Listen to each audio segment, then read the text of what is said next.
Ելենա Արշակյանի հարսնաձորի լեգենդը հեռուստասերիալում Սաքոն Անիկի հետ երկար ու ծանր զրույցից հետո կարծես փոքր-ինչ սթափվում է։ Այդ զրույցը ստիպում է նրան վերանայել որոշ հարցեր ու մի պահ դուրս գալ Արմոյի սանձազերծած խավարից։ Նա գիտակցում է, որ իր պահվածքն այլևս չի տեղավորվում ոչ հոր, ոչ տղամարդու, ոչ էլ ընտանիքի ղեկավարի կերպարի մեջ, բայց այս սթափեցումից հետո էլ նա շարունակում է իր դարժան լռությունը։ Երբ Նարեն ավտովթարից հետո հիվանդանոցից վերադառնում է տուն, Սաքոն ձևացնում է, թե տանը չէ։ Նա խուսափում է աչքի ընկնել, կարծես ուզում է ժամանակ շահել, կամ ուղղակի չհանդիպել դստեր նայվածքին։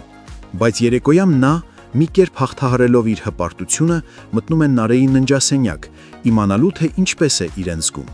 Այս պարզ այցը մեծ բան է նշանակում։ Անիկը տեսնելով, որ վերջապես Սաքոն դադարել է քարանալ եւ սկսել է հետաքրքրվել դստեր վիճակով, մի պահ աչքերով փայփայում է ամուսնուն, թեև դեռ երկար ճանապարհ կա առջևում։ Հաջորդ առավոտյան Հայկը, իմանալով, որ Նարեն ուղեղի ցնցում ունի եւ բժիշկները խորհուրդ են տվել չլքել տունը, որոշում է ինքն այցելել նրան։ Բայց Նարեն չի ցանկանում, որ Հայկը ներս մտնի։ Նա ձևացնում է, թե պարզապես դուրս է գալիս մի փոքր մաքուր օդ շնչելու համար, սակայն գաղտնի կերպով դուրս է գալիս բակից ու հանդիպում Հայկին։ Նրանց հանդիպումը լարված է։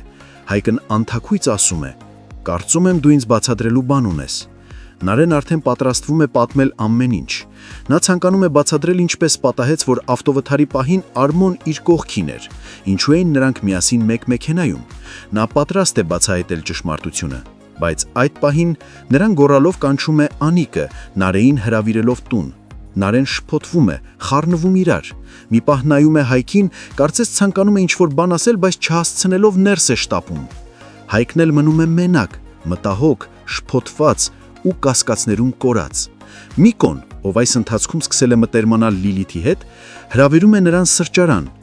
Արտաքուս նրանք ուղղակի զրուցում են, ծիծաղում, բայց իրականում Միկոն նպատակ ունի։ Նա փորձում է ավելի խորքային տեղեկություններ քաղել Ադամյանների ընտանիքի մասին։ Նրան հատկապես հետաքրքրում է Վռամի եւ Սոնայի հարաբերությունների պատմությունը։ Նա Լիլիթին հարցնում է, ինչպես են ծանոթացել Սոնան ու Վռամը։ Արդյոք Վռամը սկզբից գիտեր, թե ում աղջիկն է Սոնան։ Սոնան, չկասկածելով Միկոյի իրական մտադրություններին, պատմում է ինչ գիտե, մատուցելով այդ տեղեկատվությունը հեշտ ու հասանելի տեսքով։ Իսկ այդ ընթացքում Արմոյի սերմած թույնը սկսում է արդյունք տալ։ Վռամը, հավատալով նրա պատմություններին, լցված զայրույթով գալիս է Հայկի տուն։ Արմոն համոզել էր Վռամին, թե իբր Սոնան երկիրը լքել է Հայկի պատճառով, ասել էր, թե նրանք մեծ վեճ են ունեցել եւ հենց այդ վեճն է պատճառ դարձել Սոնայի մեկնելու։ Վռամը ինքնամոռաց հավատալով Արմոյին, ուզում է ճշտել ամեն ինչ Հայկից։ Նա գալիս է առանց զգուշացման, ներս է մտնում կտրուկ, աչքերը զայրույթից այրվող,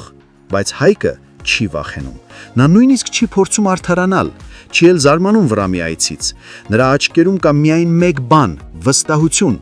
Նրա դիրքորոշումը պարզ է, նա որևէ բան չունի թաքցնելու, իսկ Վռամը, որքան էլ փորձում է ներսում վախ կամ անորոշություն տեսնել, ոչինչ չի գտնում։ Հարգելի հետևորդներ, արդյոք Վռամը վերջապես կհասկանա, որ Արմոն իրեն խաբել է։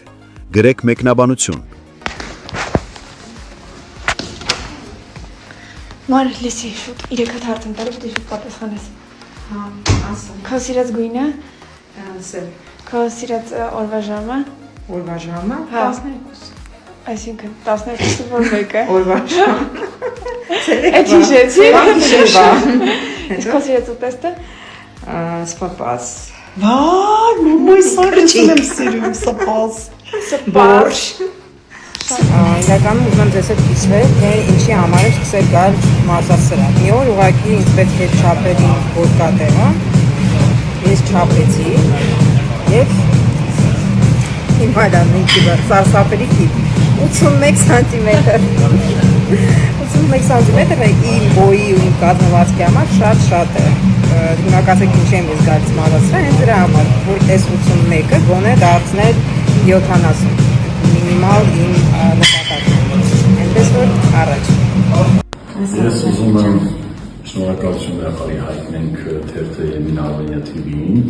լուսաբանելու համար, մեր նոր նախագծին անդրադառնալու համար եւ մեր ամուսնական զույգի երկու աստիճանաբանդակը մեզ հետ քաշ տալու համար։